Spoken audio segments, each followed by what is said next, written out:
saaka shirkan jaraa'id ku qabanayo hotel Saw magaalada Boorame waxaan jecelahay inaan codkayga ku beeriyo ama tala waxaan mooday aan ka iraahdo arintan saami qaybsiga dadkii gobolku ku kala jabay ama xukuumadda iyo dadka gobolka aad moodo inay arrin weyn hadda dhex taalo laba qaybood ayaan ka hadlay qayb waxaan kula hadlayaa dhalinyarada reer Awdal qaybna waxaan kula hadlay xukuumadda insha Allah talooyin wixii ay qoon yahan ahaan ila tahayna waan ka dhiiban hadii Ilaahay idmo hadii aan ku horeeyo xaga dhalinyarada waxaan jecelahay inaan waxoogaa ka warramo tadawirkii uu soo maray saami qaybsigan muddooyinkii u dambeeyay intaan anigu ka warqabo kulley intaan anigu ka warqabo waxa ka soo bilaamaysa markii gab lagu qabtay shirka reer Awdal ku qabsadeen iyo wixii ka dambeeyay waxa dhacay waqtigii uu kulmiye golihiisa dhexe ku qabsanayay shirka halkan Boorame ay madaxweynuhu uu martiqaad u fidiyay odayada dhaqanka iyo qaybo kamid ah aqoonyahanka gobolka Awdal hotel Race baa qada lagu sameeyay taqriiban dad u dhaxeeyay 60 ilaa 7 ilaa 80 qof baan ahayn qayb baan ka ahaa markaa qadadii kadib waa la fadhiistay halka Race baa la fadhiistay madaxweynuhu wuxuu soo qadimay in laga hadlo arrinka saami qaybsiga wuxuu noo sheegay in xukuumaddii ay joogto Boorame sida u dhanayd cid maanta u maqan aanay jirin madaxweyne ku xigeenku uu fadhiyay kulankaasi Saylici wasiirada reer Awdal way fadhiyeen wuxuu badda soo dhigay madaxweynuhu in reer Awdal ka hadlaan saamiga maalintaas kulli qoladayda aqoonyahanka ay odayada la socotay waxa la noogu dhaxdaray in markay wuxuu xisaab gaadho aanu halkaas soo dhax galno oo wixii taladayda aan ka dhiibano meel lagu shirayba suldaan baa kacay markii madaxweynuhu hadlay ee uu hadalka sheegay wuxuu madaxweyne martibaad ku tahay gobolka ama degmada hawlo kalena waad u socotay halkan lagu xagxagan maayo ballan baad noo qabanno waa laga daba iman laba oday baa uga dambeeyay hadalka waxay ayideen oo ku raaceen suldaankii u horeeyay hadalkii uu yiri madaxweynuhu mar labaad ayuu kacay wuxuu ku celiyay warsi la isku heli doonaba mooyi maantaanu dhannahay oo aanan kala maqnayno anigii madaxweyne ku xigeenkiiba aanu idin dhex fadhinaa waxba dib ha u dhiganina waxbana yaana idin dambeynina saamigii aad inta badan ka hadlayseen soo daayuneed kulay anagu qoladii aqoonyahankii waxaanu dhowray in aan hortiisa ku jaafa jirno laakiin odaydu waxay ku celiyeen in aan halkan lagu fureen hadal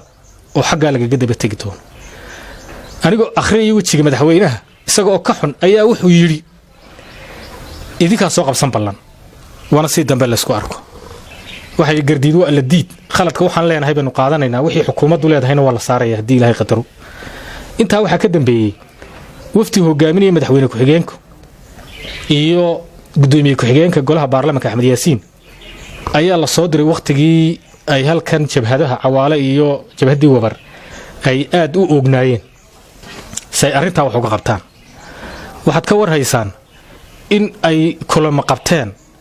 madaxda dhaqanka la kulmeen waftigaasi wasiirada gobolkuna waa ku jireen odayada dhaqanka ganacsatada nimanka maxaan ku leeyahay aqoonyahanka haweenka iyo dhalinyarada intaba si goonigooniye u la kulmeen maalintaasna waxa aan nasiib ka qaqaybhaa aqoonyahankii la kulmay ugu yaraan 100 qof waanu hayn maalintaas xarunta madaxtooyada ee Boorame ku taal ayaanu fadhiisanay 3 qodob ay noo soo jeediyeen waftigaasi kow in amniga gobolka gacmaha la isku qabsato laga wada shaqeeyo laba in horumarka gobolka si kasta oo siyaasadda loogu kala aragti duwan yahay waxa weeye iyadana laga wada shaqeeyo iyo qodobka saddexaad oo ahaa waxayna weydiiyeen codsi ahaa waxa laga yaabaa golayaashan ka tirsanahay dhawaan in arrinkii saami qaybsiga la soo bandhigo oo ka hadlana yiraahdo aqoonyahankii gobolkana tiin dadkeenna oo cabanayaan maxaad nagu kordhinaysaa bayna weydiiyeen wixii ay nala ahayd rag badan baa hadlay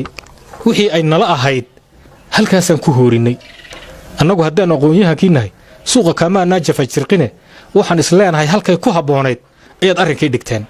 iyagaa la shaqo tegey hadduu yahay madaxweyne ku-xigeenka gudoomiye ku-xigeenka golaha baarlamaanka iyo wasiiradii reer awdal iyagaa arrinkaa naga qaaday oo la shaqo tegey halkii uu ku dambeeyeyna kulle iyagaa ka jawaabi doona intaa waxaa ka dambeeyey shir ayay qabteen 3 xisbi lagaga hadlayay arrimaha doorashooyinka madaxweyne ku-xigeenka ka qayb ahaa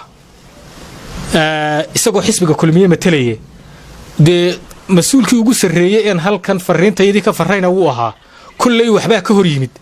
waxa uu ula qaatay in saamigiina dib loo dhigo doorashadiina la galo ayaa ka hor yimid isagaa inoo sharaxi doona laakiin madaxweyne ku-xigeenka wax ka maqnaa muu jirin uu hayay taladayada uu hayay waxa ugu dambayn waxa la marti qaaday odayadeennii waxaan filaynay intaanay madaxweynaha hortegin inay halkan ku kulmaan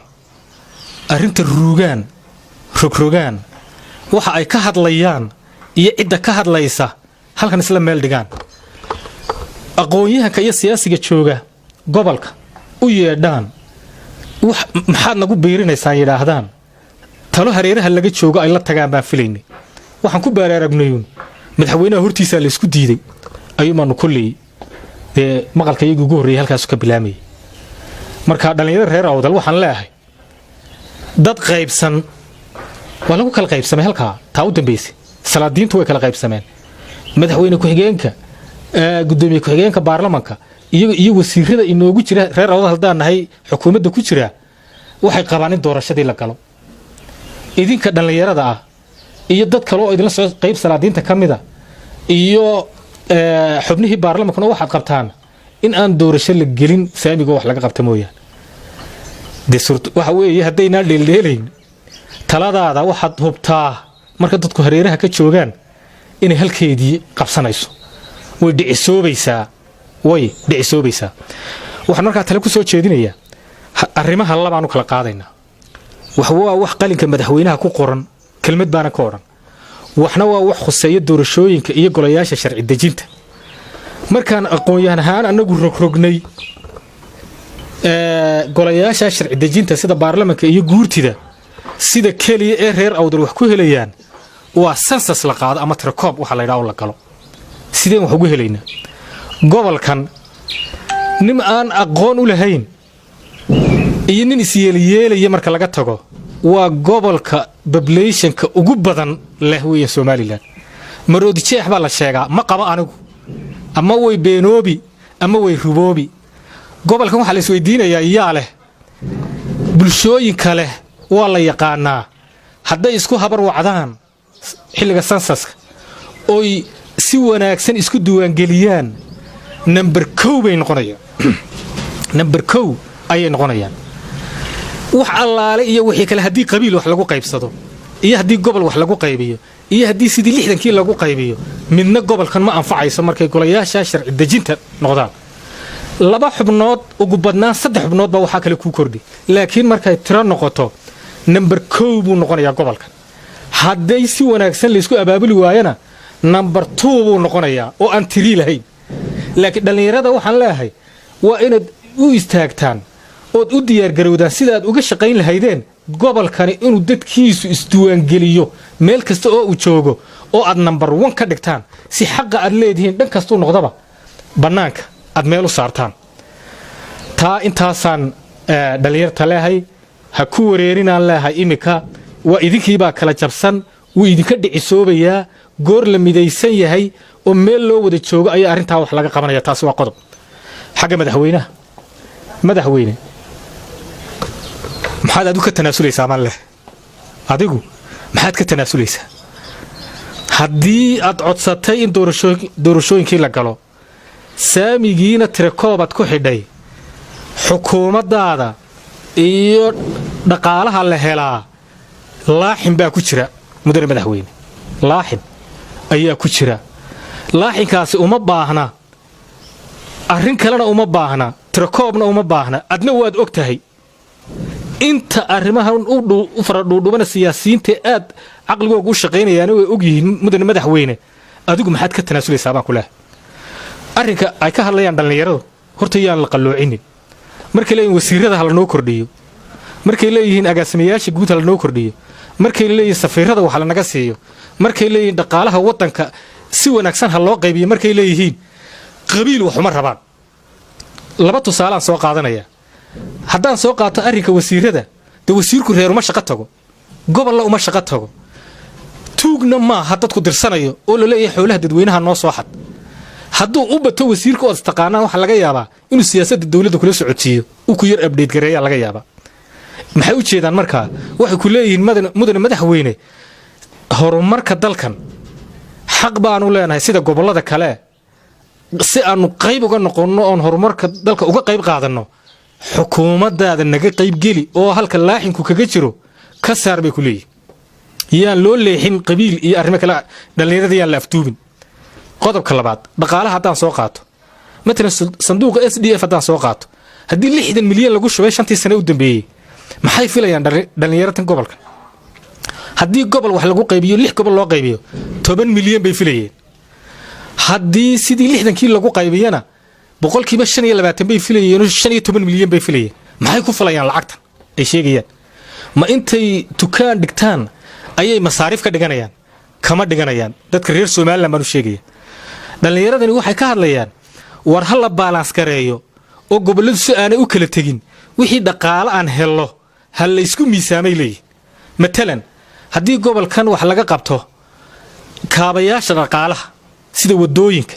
eeriboodiyada dekadaha yaa ka faa'iideysanaya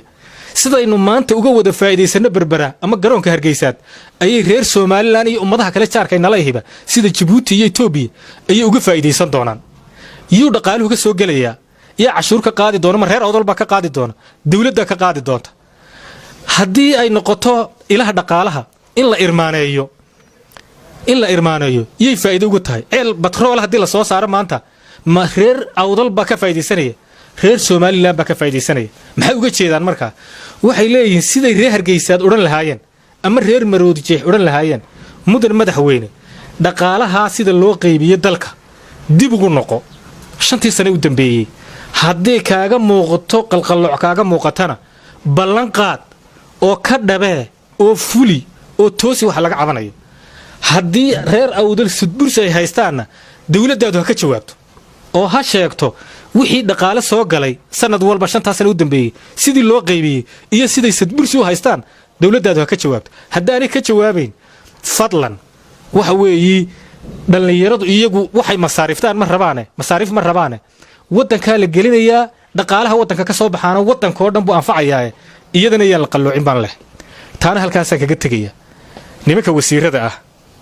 ee reer awdal ee Hargeysa fadhiya su'aal baa weydiinaya waad arkaysaan sida u qalayaan dadkiini dhallinyaradii xamaasadda inay emotional yihiin shucuurtoodu kacsan tahay ma waxaad sugaysaan inta isfarasaarayaan dhallinyarada iyo dawladdu ma markaasaad talinaysaan maxaad ugu dhuumanaysaan Hargeysa idinkaa dadkan u maqan dawladdii haddaad la qaadateen xukuumaddii in la galo doorashadii soo dhex fadhiista dhallinyaradiinna miyay idin dilayaan kaalay qanciya la dooda